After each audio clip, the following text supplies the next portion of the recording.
Hi, welcome to Dreaming of Chess Mastery. I'm Neil Priest, and this is my YouTube channel that examines the world, delves into the world of adult chess improvement. I look at things from a more philosophical, psychological, sometimes even pedagogical angle, so don't expect any split screens demonstrating cunning moves in the London system or things like that. Right, well this week I played a couple of online longer time control games, classical games. One went well, one not so much. The game that I won came about because my opponent ran out of time. Well, he didn't run out of time, he ran short of time, and eventually just missed a simple knight fork. I mean, he'd seen much more complicated ideas earlier, but I guess he just got flustered at the end. And that kind of cheered me up after a very disappointing game the day before that. And it was a game where I first failed to find a very nice winning idea. Well, I found it, but then I asked myself a question. If he plays his rook on the 7th, what then? He's threatening mate in 1. What can I do about it?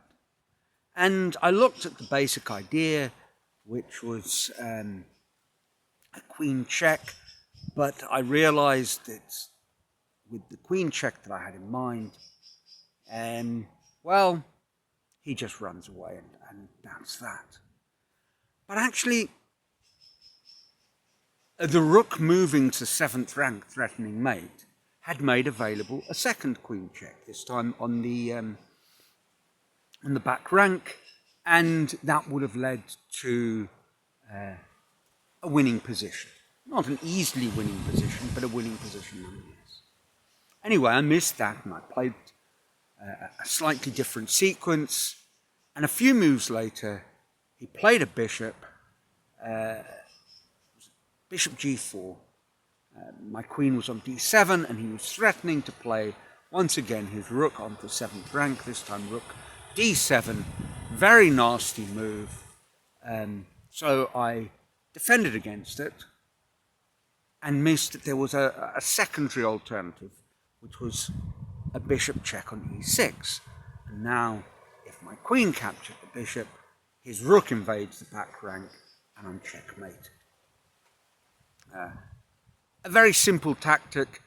The moment I played my move, and he replied, I realized what had happened.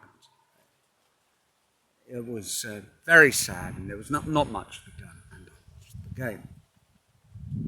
Now, thinking about it, it was a game where the winning opportunity that I missed hinged on looking at a different, now available check with my queen. And a couple of moves later, his winning idea revolved around a move which opened up the possibility of a deadly check.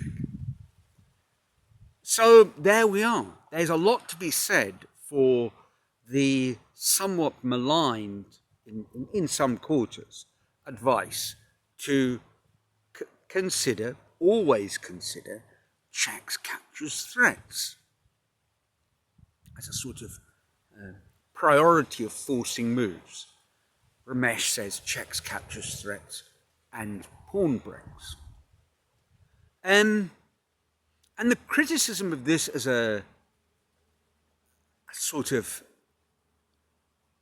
thought protocol, let's call it that, is that you can't do this on every move. And as with so many criticisms, it's a kind of overstatement and don't want to call it a straw man argument, but it's a rationalization for not doing something, which I think is in itself flawed. Because obviously, let us imagine that every move, before making your move, you considered his checks, captures, threats. And then after analysing and coming up with a move as a final blunder check, you asked yourself if there were any new checks, captures or threats that needed to be considered. Now, if you were to do this every day, slowly, laboriously, every move, every game, and every move of every game, well, of course, that is impractical. But it goes without saying that during the course of the game, you will become much more aware of a lot of the possibilities, shall we say, and on each given move, and at the end of your analysis for that move, the sort of final position, as it were, or the new position after your proposed, selected candidate move, there really aren't that many checks, captures and threats newly available to either you or your opponent. So it's not actually that difficult. And whilst I don't have any sort of firm data backing this up, my mistake log remains something of a fiction, not even a work in progress, a fantasy, but it is something that I need to do. The truth is that I believe most of the moves, the critical moves that I'm missing, that are costing me unnecessary losses of points, when it kind of hinges on a tactic, it could be saved by that sort of rigorous thought process. But the argument against it, that it is too laborious and it is, for that reason, impractical, well, that needs to be taken seriously. Alternatives to it seem to be, well,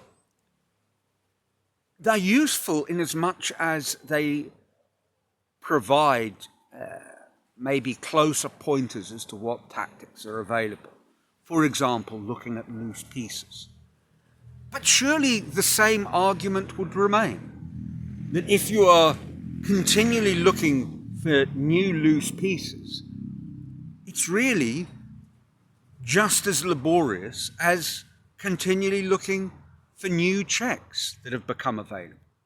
I mean, it might be more useful or more concrete, more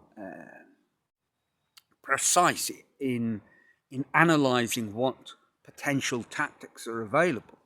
But the same argument applies. I believe, however, that really we need to embrace this sort of brute force, laborious type of calculation, at least for a period of time. And we need to do that to make it a sort of an unconscious process, to build up eventually an automatic board vision. For example, if one considers really strong players, grandmasters, they obviously aren't sitting there saying, well, what checks, captures and threats are available to my opponent if I do this? Not consciously, but their mind is instantly scanning. Well, I believe that's what's happening. It's taking on board that on a far subconscious level, new information. An opponent makes a move, the the very strongest players, I believe, become almost instantaneously informed as to the change of the board state. And how did that come about? I believe it comes about because they have drilled in a thorough approach to analysis over many years from their childhood onwards. Ramesh, I've mentioned this before on this channel, Ramesh suggests this kind of scanning process as a sort of immediate 10, 20 second activity that takes place before every move. That you are instantaneously taking on board new information.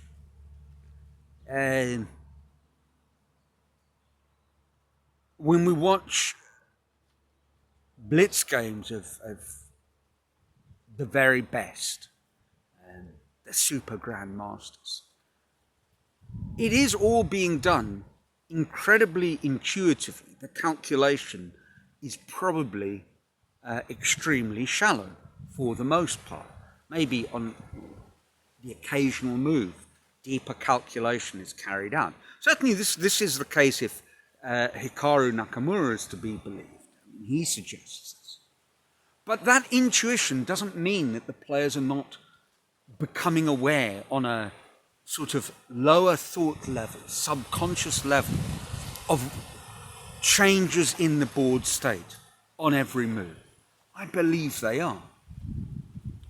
And I think that we as amateurs, the adult chess improver, one of the things that's lacking in our game, whether we are novices at the beginning of our journey or strong expert level club players, there is probably small gaps in our board vision, at least in our consistency of our board vision. And if we can drill ourselves into, first of all,